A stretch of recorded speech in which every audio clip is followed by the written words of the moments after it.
Superior Physical Therapy friends. This month we are talking about or trying to help you learn more about golf, pain, and performance.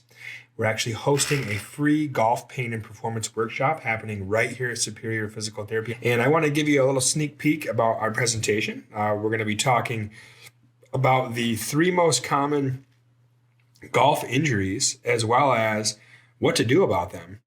So number 1, we see in this beautiful video of Tiger Woods in slow-mo, the number 1 by far most common injury is low back pain. Of course, that affects a lot of us, but the golf swing, if I were just to kind of take a second and freeze, right when he gets to the top of his swing, right here, you can see that the spine goes through pretty extreme motion.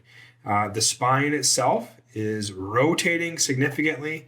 We also can see that, basically rotation. And we know that the lower back is only designed to rotate 5 degrees.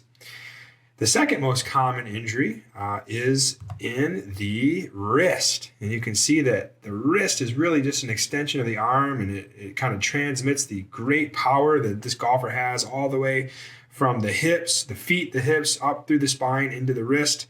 And you can see that there's a large amount of force happening in the wrist itself and a large amount of motion that happens there as well.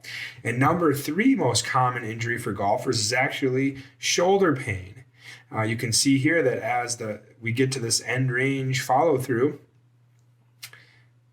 the shoulder right here goes through maximum motion where it crosses the body. And we're going to talk tomorrow in the email about why these 3 things happen. What are the 3 most common areas that are causing pain in the wrist, the low back, or the shoulder. And I look forward to educating you guys on that.